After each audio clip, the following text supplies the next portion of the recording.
અહેમદાબાદ મિત્ર ન્યૂઝની ટોપ 10 ખબરોમાં આપનું હાર્દિક સ્વાગત છે. સીએમઓ એએમસી અને આરએસએસ કાર્યાલયને ઉડાવી દેવાની ધમકી. અમદાવાદ અને ગાંધીનગરમાં આજે 10 જૂનથી 20 સપ્ટેમ્બર દરમિયાન અલગ અલગ સ્થળોએ બોમ્બ બ્લાસ્ટ કરવાની ધમકી ભર્યા મેલ બાદ સુરક્ષા એજન્સીઓ દોડતી થઈ છે. જુદા જુદા ઈમેલ આઈડી પરથી મોકલવામાં આવેલી આ ધમકીઓ સીએમ ઓફિસને બપોરે 1:11 વાગે, એએમસી ઓફિસને બપોરે 3:11 વાગે અને આરએસએસ કચેરીને સાંજે 5:11 વાગે બ્લાસ્ટથી ઉડાવી દેવાનો ઉલ્લેખ કરવામાં આવ્યો છે. આ ધમકી ખાલિસ્તાન નેશનલ આર્મીના નામથી આપી છે. જોકે મુખ્યમંત્રી કાર્યાલયની તપાસ પૂર્ણ થઈ ગઈ છે અને કોઈપણ પ્રકારની શંકાસ્પદ વસ્તુ મળી નથી. ભાજપ કાર્યકરના મર્ડર કેસના દોષિતનો પેરોલ પર છૂટી ફરી આતંક. અમદાવાદના ખાડિયા વિસ્તારમાં વર્ષ 2022ના ચકચારી ભાજપ કાર્યકરના મર્ડર કેસમાં આજીવન કેદની સજા ભોગવી રહેલ કુખ્યાત આરોપી મોન્ટુ નામદારે પેરોલ પર બહાર આવતા જ ફરી આતંક મચાવ્યો. મોન્ટુએ દારૂના નશામાં 4માં ફટાકડા ફોડી સાક્ષીને મારી નાખવાની ધમકી આપી. આ અંગે ખાડિયા પોલીસે 3 શખ્સો સામે ગુનો નોંધી આરોપીની અટકાયત કરી છે. રોટવીલરે 9 વર્ષના બાળકના માથા અને આંખ પર બચકા ભર્યા. અમદાવાદના વસ્ત્રાપુર વિસ્તારમાં લાડ સોસાયટીમાં ઘરઘાટી તરીકે કામ કરતા યુવકના દીકરા પર સોસાયટીમાં ખુલ્લા ફરતા રોટવીલરે હુમલો કર્યો હતો. બાળક બંગલાની બહાર બેસીને મોબાઈલમાં ગેમ રમતો હતો ત્યારે કૂતરાએ હુમલો કરતા બાળકના માથામાં અને આંખ પર ઈજા પહોંચી. બાળકને ઈજા થતાં સારવાર માટે હોસ્પિટલ ખસેડવામાં આવ્યો.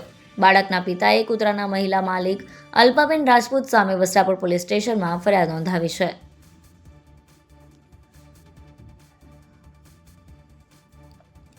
યુવતી ભગાડી જવા મામલે ધોળા દિવસે પૂજારીનું અપહરણ. અમદાવાદના કલાપીનગર વિસ્તારમાં રહેતા પૂજારીનું ધોળા દિવસે અપહરણ કરી ઘરમાં ગોંધી રાખી માર્યો હોવાની ઘટના બની હતી. પૂજારીનો પુત્ર યુવતીને ભગાડી જતા તેના પરિવારજન અને અન્ય વ્યક્તિઓએ અપહરણ કરીને ગાડીમાં બેસાડી ભાર્ગવ રોડ પર આવેલી સોસાયટીના મકાનમાં રાખ્યો હતો. માર માર્યા બાદ છોડી મૂકવામાં આવ્યો. ઇજાગ્રસ્ત થતા તેને સારવાર માટે ખાનગી હોસ્પિટલમાં ખસેડવામાં આવ્યું. મેઘાણીનગર પોલીસે ગુનો નોંધી આરોપીની ધરપકડ કરવા તજવીજ હાથ ધરી છે.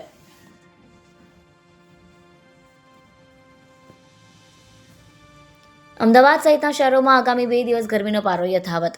દેશના 16 રાજ્યોમાં મોન્સૂનની ધમાકેદાર એન્ટ્રી થઈ ચૂકી છે. હવામાન વિભાગના જણાવ્યા અનુસાર આગામી 13 જૂનથી રાજ્યમાં વિધિવત વરસાદી માહોલ જામવાની શક્યતા છે. વલસાડ જિલ્લાના ઉમરગામ ખાતે ભારે પવન સાથે વરસાદ પડ્યો. જોકે આ પહેલા આગામી 2 દિવસ સુધી ગરમીનો પારો યથાવત રહેશે, જ્યારે 42 ડિગ્રી તાપમાન સાથે અમદાવાદ સૌથી ગરમ શહેર નોંધાયું. આમ રાજ્યભરમાં એક તરફ અસહ્ય ઉકળાટ અને બીજી તરફ ચોમાસાના આગમનની આતુરતા વચ્ચે બેવડી ઋતુનો અનુભવ થઈ રહ્યો છે.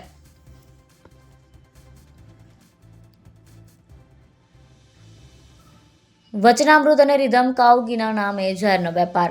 અમદાવાદ શહેરમાં શુદ્ધ ગાયના ઘીના નામે વેચાણ કરવામાં આવી રહેલ શંકાસ્પદ ડુપ્લિકેટ ઘી સામે અમદાવાદ મ્યુનિસિપલ કોર્પોરેશનના ફૂડ વિભાગે મોટી કાર્યવાહી હાથ ધરી છે. દક્ષિણ ઝોનના ઇન્દ્રપુરી વોર્ડ વિસ્તારમાં ડેઝિગ્નેટેડ ઓફિસર અને 2 ફૂડ સેફ્ટી ઓફિસરોની ટીમ દ્વારા તપાસ હાથ ધરવામાં આવી હતી. આ તપાસ દરમિયાન શહેરના 3 અલગ અલગ સ્થળેથી કુલ અંદાજે 4,850 કિલોગ્રામ શંકાસ્પદ ગાયનું ઘી વેચાણ માટે સીઝ કરવામાં આવ્યું છે, જેની કિંમત અંદાજિત 31,81,273 થાય છે. બીએફ સાથે રહેવા દાગીના ચોરનાર સેલ્સ ગર્લ એચસી પહોંચી. અમદાવાદના નિકોલ વિસ્તારમાં 1.66 કરોડના ઘરેણા ચોરીના કેસમાં આરોપી મહિલા સેલ્સ ગર્લ દ્વારા અમદાવાદ ક્રાઇમ બ્રાન્ચ ઉપર ગંભીર આક્ષેપ કરતા હાઈકોર્ટમાં અરજી કરી છે, જેમાં તેને આક્ષેપ કર્યો છે કે તેને ક્રાઇમ બ્રાન્ચે માણેક ચોકથી નહીં પરંતુ દિલ્હીની હોટલમાંથી ઝડપી છે. ત્યારે ક્રાઇમ બ્રાન્ચ પાસે કોઈ મહિલા પોલીસ નહોતી. તેનો સોનાનો દોરો અને કેટલીક રોકડ પણ પોલીસે લઈ લીધી. તેને કાળી સ્કોર્પિયોમાં દિલ્હીથી લઈ જવામાં આવી. જ્યાં દિલ્હી જયપુર હાઈવે પર ક્રાઇમ બ્રાન્ચે તેને કંઈક ખવડાવ્યું ત્યારે તે બેભાન થઈ ગઈ. જ્યારે તે હોશમાં આવી ત્યારે તેના કપડાં અસ્તવ્યસ્ત હતા.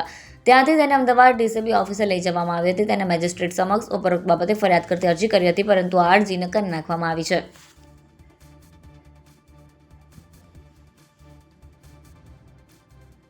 ચૌદ વર્ષીય દુષ્કર્મ પીડિતાને ગર્ભપાતની હાઈકોર્ટે આપી મંજૂરી. ગુજરાત હાઈકોર્ટે કચ્છની 14 વર્ષીય દુષ્કર્મ પીડિતાને 7 સપ્તાહના ગર્ભના અબોર્શનની મંજૂરી આપી છે. આ મામલે હાઈકોર્ટે નિર્દેશ આપ્યા હતા કે 3 વરિષ્ઠ ગાયનેકોલોજિસ્ટ અને 1 સાયકોલોજિસ્ટની ટીમ પીડિતાની તપાસ કરી સલામતીની ખાતરી કરી તાકીદે ગર્ભપાતની સર્જરી કરે.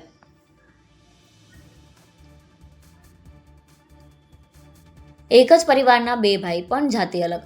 ગુજરાતમાં સરકારી ભરતીઓમાં કૌભાંડોના આક્ષેપો વચ્ચે યુવરાજસિંહે વધુ એક ચોંકાવનારો ધડાકો કર્યો છે, જેમાં એક જ પરિવારના 2 સગા ભાઈઓએ અલગ અલગ જાતિના બોગસ સર્ટિફિકેટના આધારે સરકારી નોકરી મેળવી હોવાનો આક્ષેપ કર્યો છે. મોટા ભાઈએ ઓબીસી સર્ટિફિકેટના આધારે મોરબીમાં તલાટી તરીકે અને નાના ભાઈએ એસટી અનુસૂચિત જનજાતિ સર્ટિફિકેટનો ઉપયોગ કરી અમદાવાદ મ્યુનિસિપલ કોર્પોરેશન એએમસીમાં ક્લાર્ક તરીકેની નોકરી મેળવી લીધી, જેના કારણે ભરતી પ્રક્રિયા અને પ્રમાણપત્ર ચકાસણી વ્યવસ્થા સામે ગંભીર સવાલો ઊભા થયા છે.